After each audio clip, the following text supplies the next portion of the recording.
Welcome back, everybody.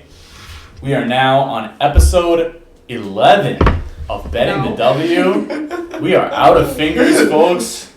101. We are on episode 11. There we go. And Max, let me ask you a question. Yes. Episode 11. Episode 11. Who do you think's the best player to wear number 11? Best player to wear number 11. One of my all-time underrated players. I think she doesn't get the credit that she deserves in WNBA and basketball history. Elena Deladon. All right. From the University of Delaware to Chicago Sky, now with the Washington Mystics, WNBA champion. Fun fact, did you know that Elena Deladon, between WNBA and NBA, is the all-time leader in free throw percentage? I did not.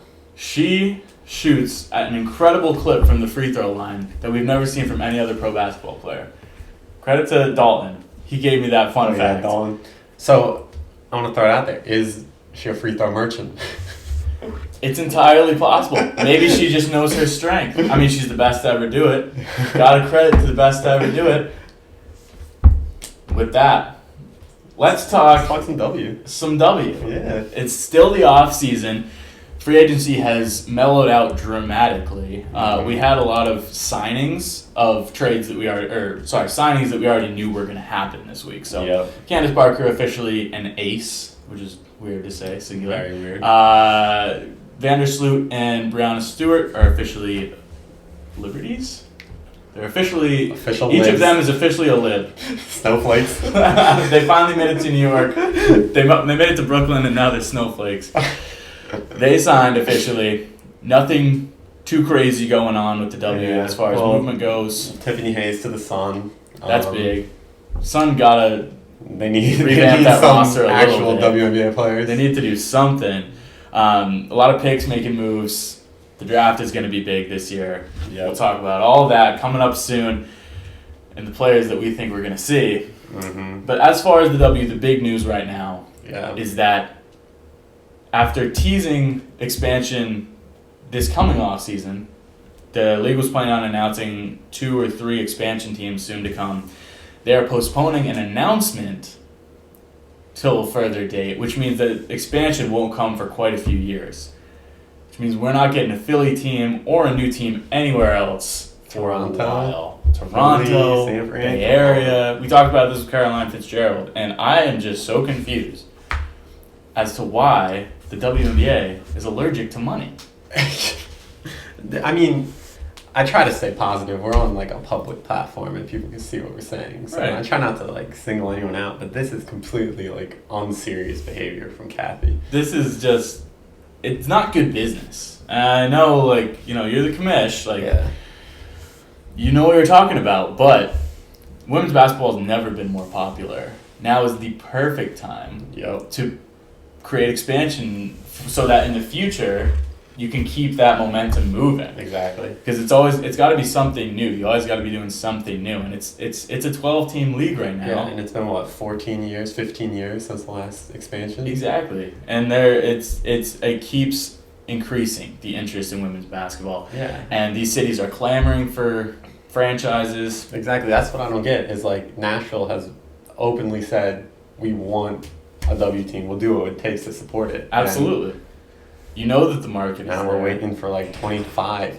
for an announcement even. Right, we're waiting on the announcement for the expansion. Yeah. And it's ridiculous because next year's draft, the 24 draft, is going to have franchise-changing players. Exactly. Like, these are people you want to build a franchise with that will get interest in this expansion team. If you get you land one of these, I don't know, I'm outraged. It's a tough look for the league. It's very frustrating for the fans, and we just want more chances to go to games, more teams. We want another team in the Northeast, another team maybe out west. Our friends up in Canada, they want a team too. So more teams to hire us. Exactly, we want jobs, so we will gladly accept a job with the expansion teams once they arrive. So other pro basketball news this week. We had in the NBA, we had LeBron James broke Kareem Abdul-Jabbar's all-time career scoring record. And that was a pretty big moment because that record has stood for 40 years. And And I am wondering, who do you think potentially could surpass Diana Taurasi in the future as the all-time leading scorer? Because right now, DT is well in the lead with over almost 9,700 career points. Mm-hmm. And there are some active players on this list, but a lot of them are getting a little older. Yeah. What do you think? Who do you think potentially could... I think DT will definitely get to 10,000 probably this season. Yeah. So we don't know what she is. Right. She has to get to 10,000. So we don't know what she's going to finish up with, but that's going to be the benchmark regardless when she retires. So who do you think is going to be within that range? Well, if I'm looking at this list, number 4, Tina Charles, free agent. Haven't heard anything from her. Don't know what she's done. Know where I stand on her. I don't think she has a real shot. No. I think her time in the league is probably short. Yeah. So my favorite pick right now would be Sabrina. Easily. Easily. I'm not shocking anyone. No, but it's the best pick of all because she is the current offensive standard for young players, and she will hopefully have longevity. She's had some injuries early in her career, but you expect her to have a long career and to be the leading scorer on whatever team she's on. Yeah, I mean, now that she has so many weapons, maybe that hurts her case, but her, and then coming up, I like, obviously, Caitlin Clark. Caitlin Clark is such a bucket getter. It's unreal what she's able to do at the college level. We'll talk about that later in the show, but oh my gosh, she can score so well. And she's going to be the primary scorer wherever she goes. Yes, and no question. Hey, if she was going to an expansion team, I would say 100%. Absolutely. She's breaking that, though. It looks like she's going to end up on an existing team. With actual WNBA players. If she can build the franchise from the ground up, different story. Yep. I agree. I think those two are, in all of basketball right now, those two are the eminent scorers. And we talked about with the 60-point game, who's going to get there first. We talked about those two as the primary options as well. Hey, if we want to loop back to that, I brought up Kalia Copper, and she's just going to be hooping by herself out there. She's under contract with a team that has not a lot of help. She's got a good point guard in Courtney Williams to get her the ball. So if it's just pass and shoot, Kalia Copper might rack up some career numbers. Philly legend, KFC. I agree with you totally. I throw hopefully, Paige Beckers figures out how to stay healthy once she hits the league. She's just a bucket getter too. I think she and Caitlin Clark are gonna have a rivalry. Like their televised games in the WNBA. That's gonna be crazy. Break records every time. You brought up Paige. I just want to say we talk about this 24 draft with like Paige and Caitlin, Haley Van Lith, everyone. It'll be real interesting, I think, how that shakes out with all the COVID years and redshirt years and stuff. Because obviously, I think everyone wants to see them just go to the league, right? But for Paige especially, I don't really see it happening in that draft class. Really, I'm pretty sure she could get another year of eligibility. Why would you go pro? Yeah, especially if you're paid. When you're getting NIL, record-setting NIL money at UConn, your games are getting more viewership than most WNBA games. I mean, it'd be good for the league. College basketball is my favorite sport, so I would not hate seeing them stick around for another year. The only thing I would say is, at that point, we'll see how next season shakes out for all of them, but you've probably accomplished everything at the college level that you can. I think the competitive drive will push them to be like, all right, next level. I think I'm ready. That's a similar situation to Cam Brink this year. Yes. Where it's like, what more can you really do at the college level? Just go to the draft. She's literally out there just swatting everybody's shot that comes near. It's like, all right, she's ready for the pros. All right, you're a pro. You're a pro. We can tell. So, there's a lot of great future for the W. Hopefully they'll capitalize on that and expand sometime soon. In terms of a not so positive story out of the league, in a kind of not surprising news, the Aces violated the WNBA salary cap. Yeah. We were wondering how they were landing all these huge free agent names. It looks like they might have broken a few rules. Yeah. Well, did you see, I think it was Natisha Heineman, she tweeted out, she was like, after, I think it was Candace Parker, she said, I don't think we're all playing by the same salary cap rules. No, and it's a great point. Look at that now. Like, we've talked about, like, Aces, Liberty, like, great owners willing to spend on their players to a fault, and it may have overpassed. And we talk about the Liberty, like, it was announced that Brandon Stewart and Courtney Vandersloot are taking big pay cuts to make sure that the team can stay together. Didn't hear any such news from the Aces. It sounds like they might get a strong fine coming their way. I gotta say, I hate that they're taking pay cuts to play together. I think it's bad for the players. Yeah. Bad for the player. Like, I get them playing too. This is a question I always ask myself. I'm like, if you're like these all-time great players, why not just take like $3 and go play with your buddies? Right. But I also think if you're taking pay cuts as the best players, like, I gotta think the union doesn't love this. No, not at all. And I think it's a very different story from other sports leagues where it's like you're taking a pay cut to $10 million instead of $15 million. Yeah. In this league, a pay cut is like from $500,000 down to $100,000. Like, they're not making amazing money like they are in other leagues. Exactly. So they want to win. They're competitive and they want to get rings. But at the same time, like, you got to watch out for yourself and go get your bag. Like, exactly. The WNBA only has so much money to throw around. Yeah, and if we could loop back to the Aces, did you see I think it was the Candace Parker press conference? No. So one of the reporters asked about the Dearica Hamby situation. Really? And the owner left the call. Really? Completely dodged the question. That's unreal. They said that she had a call, or they had a call to get to, but of course. I mean, this is a 30 for 30 waiting to happen, I think. There is so much going on in Vegas that we don't even know about. The reigning champs are an interesting team. And they got the All-Star game coming there. Oh my gosh, I forgot about that. Unreal. Whatever's going on in Vegas, I can't wait to see all the details about it. Oh, yeah. So let's hop from the W into some college basketball. There's only one place we could possibly start. It's in the basketball capital of the world, Hartford, Connecticut, USA. Hartford, Connecticut. UConn had a week in a bad way. So we started last Sunday. We were at the game, had an incredible game that we watched. XL Center, not my favorite venue, but man, that game was incredible.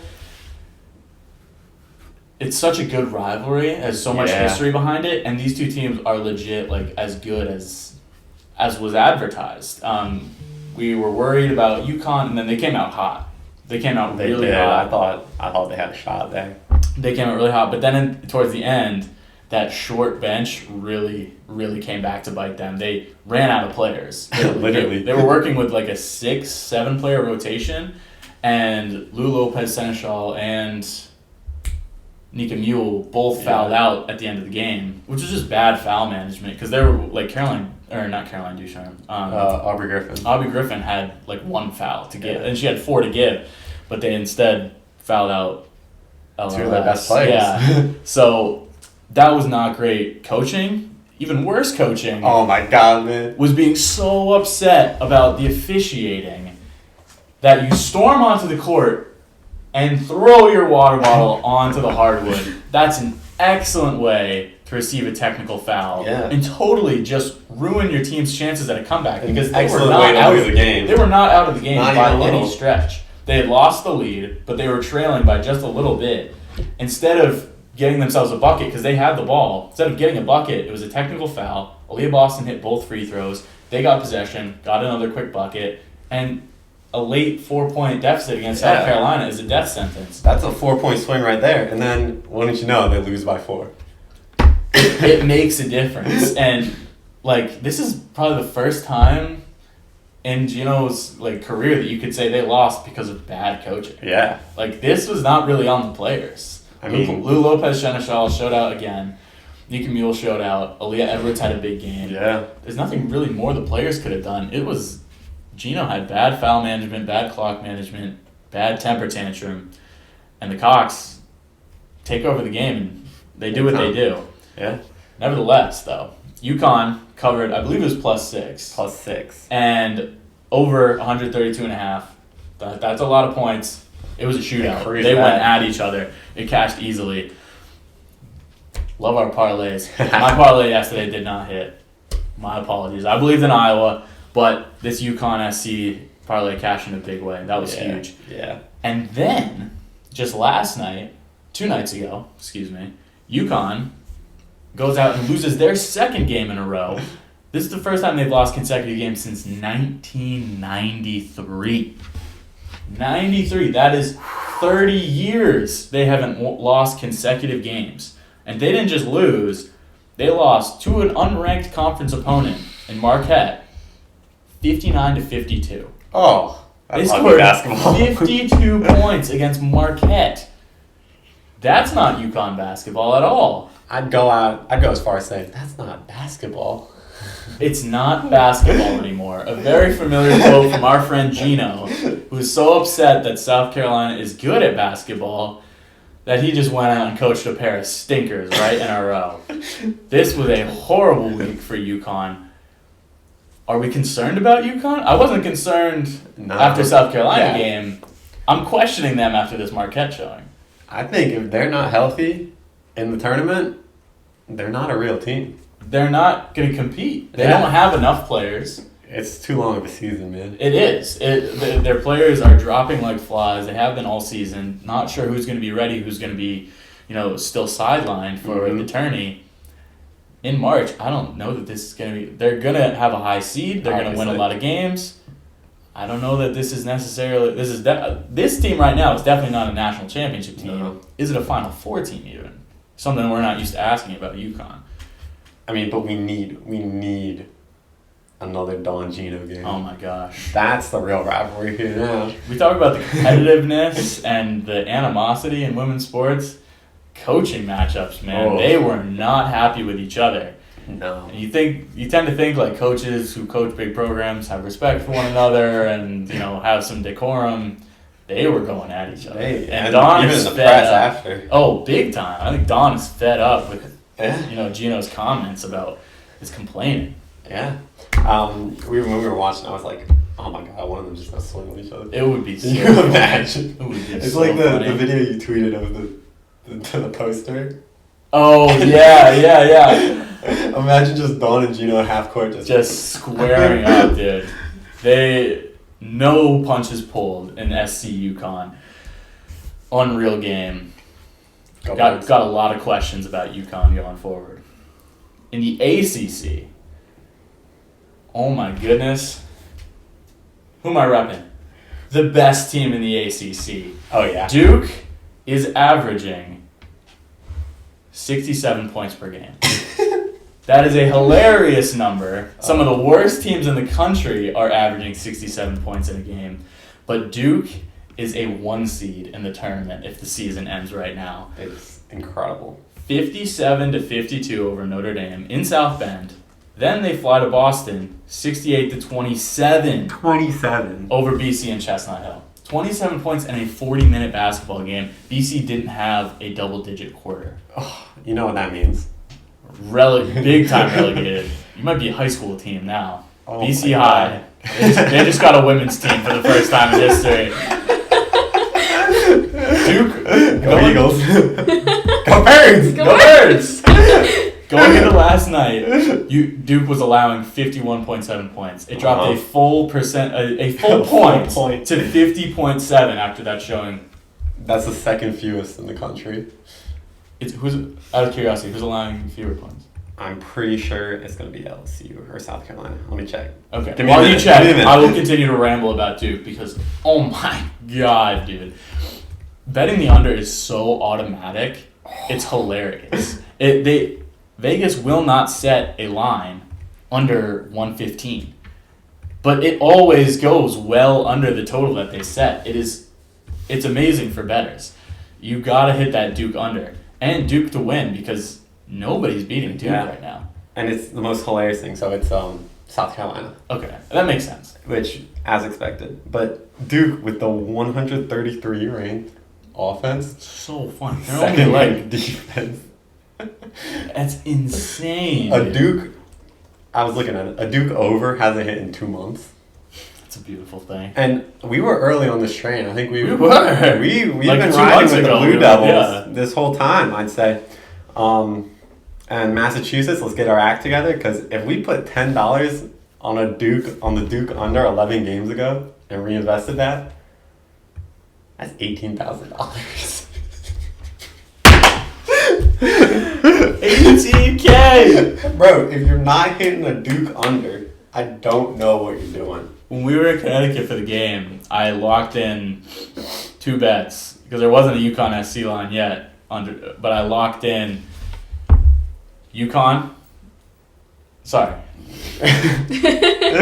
Duke, Notre Dame, under. And the rush of actually hitting that was amazing. It was euphoric because I knew it was going to happen. I knew it. I saw it before it even happened that his game was going to go under because that Duke defense is insane. It's an automatic thing at this point. They keep putting out lines like 120, 125, and the Duke games keep ending 104, 105, 109. Whoever sets lines for women's college basketball in Vegas is in hell. They cannot figure out how to set a total low enough for this team to go over. Oh my god, 27 points. 27 points. That's just silly. That is so silly. Oh. And I genuinely think this team could be a Final Four team. I don't see anyone figuring this defense out. No one, outside of maybe the 1 seeds, which is maybe when they get into some trouble in the Final Four, no one else is going to be able to crack this defense. Duke is just unreal. You are not going to score points on them. I don't care what your offense looks like. For real. I need like a Iowa game. Oh, I need to see Duke Iowa. That's so 2 completely different styles of play. I think Iowa's entire lineup might foul out trying to get steals because they just get fed up with Duke taking their time on every possession. Yeah. And well, the thing about I'm going off the rails here, but the thing about defense is like it's mostly effort. It is. So like Duke is overflowing with effort. Genuinely, they just got that dog. They got that dog. This is the dog team of the year easily. Duke, dog team of the year. Oh wow. It's award season. The ultimate got that dog in them team. As for the rest of the ACC, I'm not going to pretend that I know anything about this league. Everybody up and down, up and down. It looks like Virginia Tech, probably the second best team. Maybe. But I have no clue. They could lose their very next game. I don't even know who it's against. It wouldn't surprise me. Don't find out. Do not find out. No? Who is it? It's Duke. Huh? They're playing Duke. Yeah, so they will lose their next game. No, FSU. FSU's the next one? I think they could lose both of those. They could lose both of them. They could lose out, honestly. In this league, any team can win on any given night. Oh, actually, yeah, let's talk about that. Virginia Tech, FSU, Duke, NC State, North Carolina, Georgia Tech. That's a tough. That might be 1 and 4 right there. Like I'm saying, I don't know who is the second best team in this conference. I don't think we're going to find out until it's the team that Duke beats in the championship. Yeah, and it sucks. I was so high on this Notre Dame team. Notre Dame looked like a fun team early. Good. They got that one big win over UConn, but Notre Dame. I think I wrote here. I think pretty much every team that's ranked is overrated. Yeah. Notre Dame overrated. UNC way overrated. Big time. FSU overrated. NC State overrated. And pretty much every team that's unranked is underrated. Louisville beat UNC this week. Miami beat FSU last night. Syracuse beat UNC last night. Pitt was within 6 of Notre Dame and then within like 5 of Duke last week. I think all of these teams, like the difference between the top of the middle and the bottom of the middle is so small. Yeah. It's just Duke and then everyone else, really. The only thing I'm comfortable saying is that Duke is the top team there. Yeah. Not much else to say about the ACC. In the Big Ten, continues to be, we say it every week, this continues to be the best league in the country. I am ready to admit that Indiana is legit. Yeah. I haven't watched enough of their games. I keep saying, where's Indiana coming from? They played Iowa last night. They got into a shootout, and I didn't think anyone could beat Iowa in a true shootout. Mm-hmm. Indiana took it home last night, and they took it home convincingly. And we really thought that this was going to be the number 2 curse. And we keep seeing the number 2 team in the AP poll lose. Indiana, undefeated this week. It looks like they're going to be number 2 again next week. Never mind. You got it. Word. Indiana, good at basketball. I had my concerns about how they'd look against South Carolina and LSU, but you got to give them credit for what they've done. Yeah, if you were watching the game last night, they were saying that this was their first top 5 victory in, I think it was 30 years. That's crazy. I mean, they were saying, like, Indiana hasn't been good in a long time. Yeah. And all of a sudden, they are so good. I mean, you got to give a lot of the credit to Mackenzie Holmes. Mackenzie Holmes is a beast. She holds it down low. They got a lot of guards. She is a forward with a lot of power down low. And the silent assassin, silent killer, what did they keep saying yesterday? Grace Berger? Oh, yeah. They love that nickname, man. I love that. Indiana. Right. Very good. Very good. That's all. Huge season for them. I still think Iowa is the second best team in the league and a worthy top 5, top 10 team in the country. Caitlin Clark, easily my player of the year. She gets my vote. Early season, baby. Early player of the year, Caitlin Clark, easily. She's been doing everything and she's been doing it consistently. Yeah. All our other candidates have had big games, less big games, don't perform against the better teams. Caitlin Clark is at her best against the best teams and just racking up numbers. Triple-double against Penn State.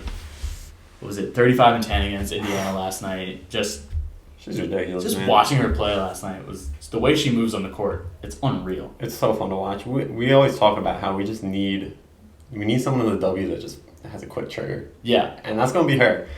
The slow offense, it's not as fun to watch. Yeah. It's good basketball, but it's not that fun to watch. And Caitlin Clark is anything but slow. Oh. The team leader. She leads the team in all 5 major statistical categories. Wow. Unreal. Nobody else is doing that in the entire country. Wow. Wow. There's nothing else you could say. It's so impressive what she's doing. And as for the team, this matchup with Indiana in Iowa City is going to be huge. I think Indiana had benefited from a big home court advantage last night. Yeah, that was a packed house, man. Seeing Iowa, Indiana on Iowa's home court, I mean, these are 2 of the best gyms in the country. It's going to be a tough environment for Indiana to go into. That's all I'll say. Yeah. And when you hear the crowd going, Caitlin's going to get going. Oh, when she's cooking, she did a heat check from like the logo last night and bricked it. But you thought it was going in. Right, you did. For a second, I was like, oh, that's a good shot. That's a good shot for her. Other teams in this league, Maryland, I don't necessarily put them on the same tier with Iowa, Indiana. I'd agree. But they're a worthy top 10 team. They've proven they haven't lost against a non-top 5 team since December 4th. Beat up on OSU and Northwestern this week. As for other teams in the league, Michigan, Ohio State, Illinois, thanks for coming out. You guys are good teams. You could probably win a few other conferences, but not this one. Yep. This one is way too good at the top. Tournament might be interesting, though. You know I love me some Illinois. The Illini. Ohio State, they're good. They're still good. They just ran into a gauntlet. Yeah. So these teams, they'll be in the tourney, they'll make some noise, but they're not going to win this conference because there's too much talent at the top. As for the rest of the country, out west, Stanford, again. Whoa. A little unusual to see from the Cardinals. They lost to Washington this week.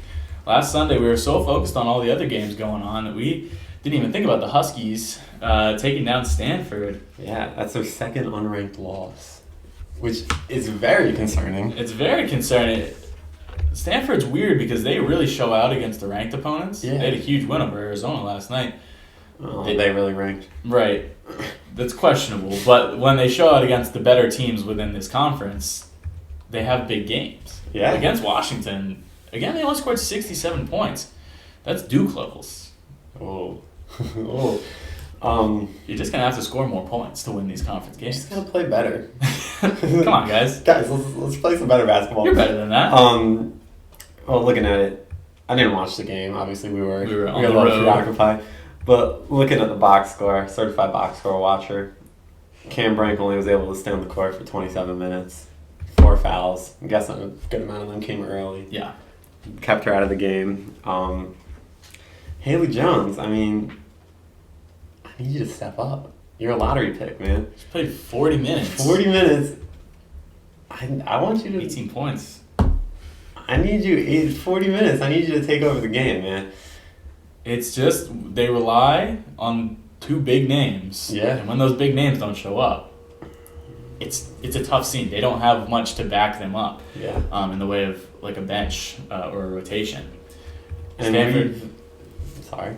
No, I was just gonna say Stanford. Like, I still believe in Stanford. Yeah. But they having these weird moments where they don't really look like Stanford. Yeah, it feels like they're kind of just looking past the regular season. They are. And honestly, which is fine. Can you blame them because they're a team built for like a deep run? Yeah. It's still their league to win. I think come must-win games, they're gonna win must-win games. They just gotta score more points. Is what I'm saying. Like when they score a lot of points, they can win the game. But when they score fewer points, they lose the game. Who would have guessed? Who would have guessed that scoring more points is better? Yeah, they're still first in the Pac-12. I'm not very concerned there. No. The thing, they had their like battle-proven winner game in the South Carolina game. Right. They lost, but they took them to overtime. So that's what the AP voters, I'm assuming, just default back to. Is best loss in the country. Best loss in the country. They keep coming back to that. And that's why they were number 2, and they shouldn't have been. And then guess what, guys? Shouldn't have been number 2. Surprise, surprise. Who would have guessed? I think they're going to be a 2 seed in the tournament. They're not going to be a 1 seed like they were looking at, but it's Stanford. Like, they're built for a run. Yeah, and they're pretty good coached. They're well decently coached. You think? I guess kind of the 2 best players in the Pac-12.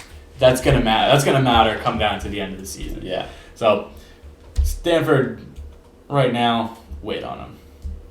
Other note on the Pac-12. Shout out Colorado. Excellent social media team. Yeah. Great graphics. Must follow on Twitter. Loving what you guys are putting out. BTW is always in the Colorado comment section. Gotta be. It's a fun team. Yeah, we like them. We bring them up like every episode. Colorado's like ranked 25th, lose a stupid game, unranked. Win a surprising game, ranked 25th. AP poll doesn't know what to do with the Buffs, but go Buffs. Yeah. Love the social media presence. Buffs up, baby. A conference that I will say it, I don't care about is the Big 12. There are no standout teams. No. There are no teams that are like, oh man, this team is on. Better watch. We thought that might be Iowa State coming into the season, but they're not looking like they have in past years. No. Texas is on a run. They've won 6 in a row, but I don't really trust them. Like, they could lose to any of these teams. Oklahoma could make a run with good shooting. Baylor could make a run with, experience. And, Caroline picked them last week, and they went out and beat Baylor. Look at that. Or they are Baylor. They went out and beat Iowa State. Iowa State could look like Iowa State again. So yeah, I think Iowa State's done. They lost Stephanie Suarez, who was their best player. She's out for the year. So I think they're cooked. I like Texas out of here, but every time I say something good about Texas, they go and lose a bad game. They're extremely inconsistent. If I had to pick a team, I think I'm going Baylor. Yeah. Because I like what I've seen from them, but they're not ranked for a reason. So who knows? I wouldn't be surprised if there's only 2 teams in the tourney out of this conference. Yeah. They have an automatic bid. Are there going to be 2 other teams that look good enough to put in the tournament? I don't think so. It's like the Colorado situation where they'll be low ranked. They're on the bubble. Lose a bad game, get bumped, and then show up next week. I don't want to spend too much time on it because I really don't care about this conference. And then the game we have all been waiting for this weekend, Super Bowl Sunday, your matinee, 2 p.m. We got tip-off between LSU and South Carolina. Angel Reese versus Aaliyah Boston. This is the game. We keep saying game of the year. We've had some really good ones. This is going to be the one. The game of the year. We've been waiting for this all season long. These are the only 2 undefeated teams in the country. the only teams that have really looked like they might be the best team in the country. Yep. All respect to Indiana, but I think we can agree they're the two best teams. Yeah. This is the game. This will get everyone to shut up. Right, yeah. Now we don't have to have the debate anymore because we can see them head to head. And the only, LSU is so good. They're so good. They're so good. The only criticism they have is they haven't beat any top 25 teams. Yes. All year. Which I did not know, honestly. They've had That's big pretty games, shocking. They've had some big wins. which is concerning because they have been playing with their food a little bit. Yeah. They have been letting Recently, some teams especially. stay in the game. I mean, the other bet that I locked in while we were in Connecticut was Texas A&M plus 23.5. I was like, LSU isn't blowing teams out. They're going to win, but they're not going to win by that many. And they only won by 6. So LSU, we've been high on this upset all season long. I'm a little bit nervous. A little bit nervous because SC is playing their best ball, it seems.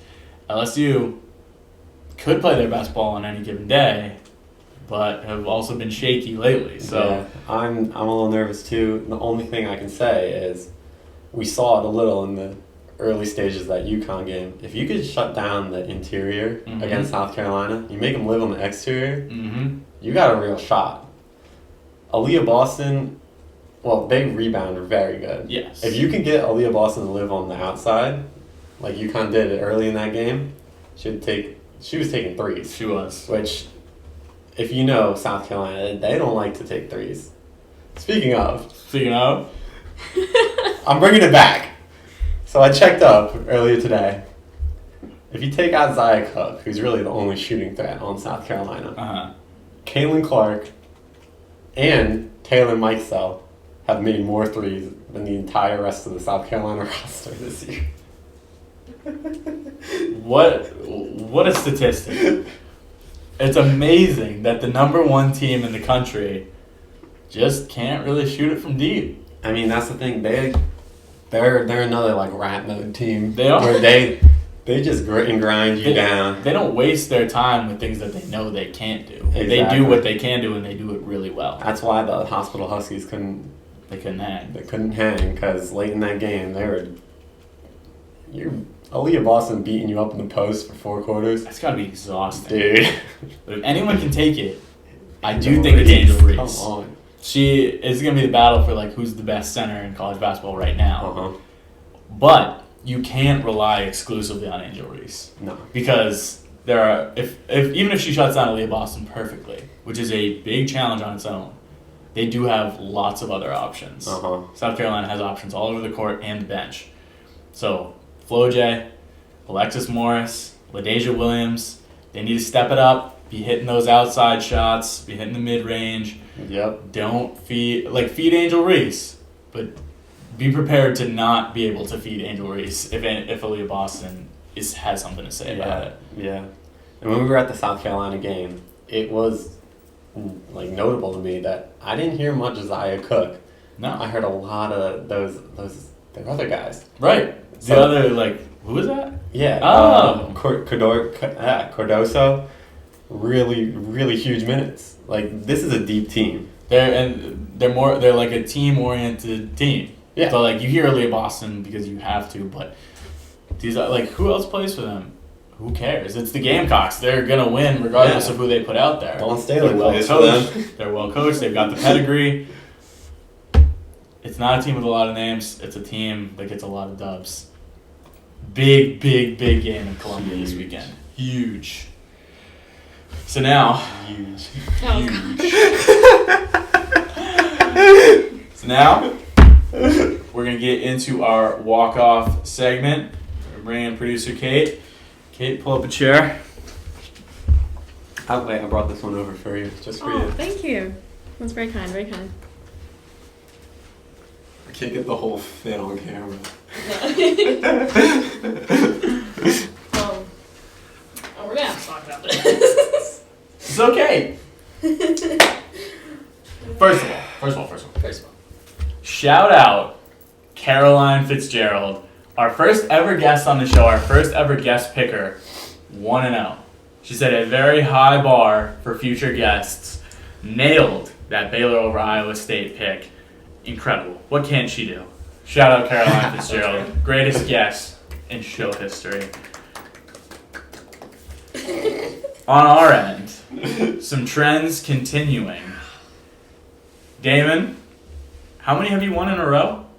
I think that's 4 in a row, guys. 4 picks correct in a row. He's up to 7-3. This man's batting 700.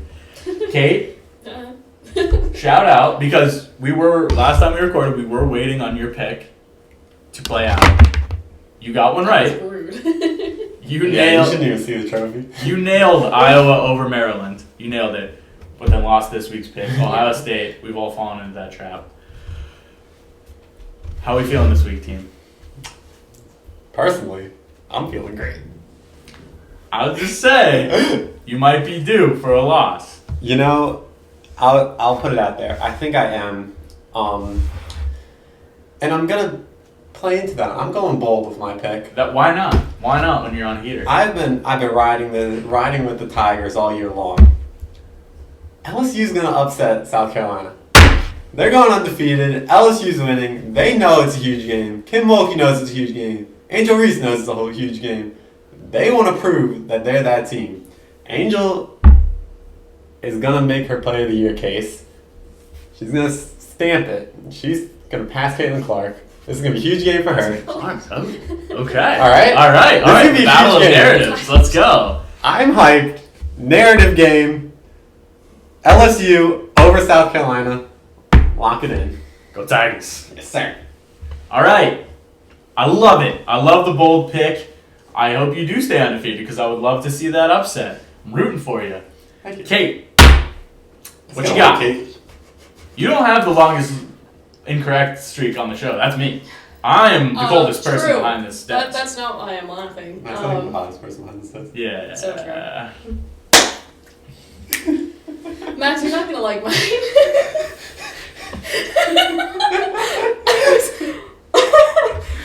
I would like to state for the camera, I've had this pick now for like 24 hours-ish.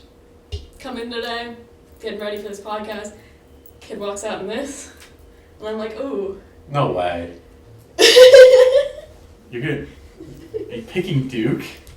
Are you picking against Duke? I'm picking against you. Oh. Good. I'm picking a Duke under. Yeah. Max went with the Tennessee over. I'm going Duke under. I was thinking hard about it. I feel I'm scarred from picking a total that I didn't know and then seeing the highest total I've ever seen. I'm not gonna roll with the Duke. I'm gonna roll with the Duke under. Not as my pick. You got Virginia Tech. I got Virginia Tech. You guys were talking Aight. it up so much. Alright, bro. Hey, you got This that is big what- dog. They're in Blacksburg. They're not awful. No, they're a good team. Yeah, we just said it. Second best team in the league. Exactly. Maybe. Could be. They are gonna have to win like 50-40. They're gonna beat Duke. Whatever the spread is, you might want to look at that if it's a big spread. Alright. Alright.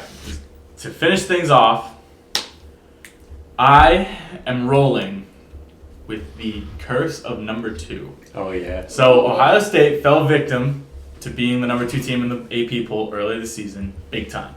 Big time skid. Lost 3 games in a row as the number 2 team.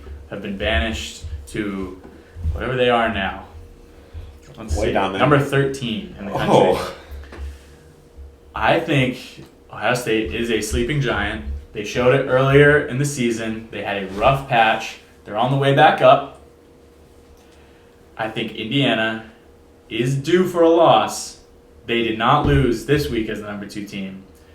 I think this is the week that it happens. Ohio State over Indiana. They're in Columbus. Ohio State gets a bit of a bump from that home court advantage. Indiana, one of the best teams in the country. I think Ohio State gets their revenge, gets Indiana at home. Ohio State. Okay. Okay. And it's on Monday. New rankings come out on Mondays. We'll see them fall right away. Yeah, exactly. I like it. Exactly. That's our show. Bonus pick. from the couch. Grambling State over Texas Southern. Oh, yeah. Dalton loves it, so we love it too. That's our show. I'm going to send you into the weekend. Have a fantastic weekend. Don't miss out on LSU, South Carolina. There's going to be some Super Bowl pregame coverage that you don't need to see. You need to see Angel Reese. Angel Reese versus Aaliyah Boston. And if it's South Carolina and Kansas City, might be a one-man show next week. Well, I told her, first of all, The words. Unreal. lock in that Kansas City money line, guys. God damn it. All right. We good? We good. Have a great weekend, everybody. See ya.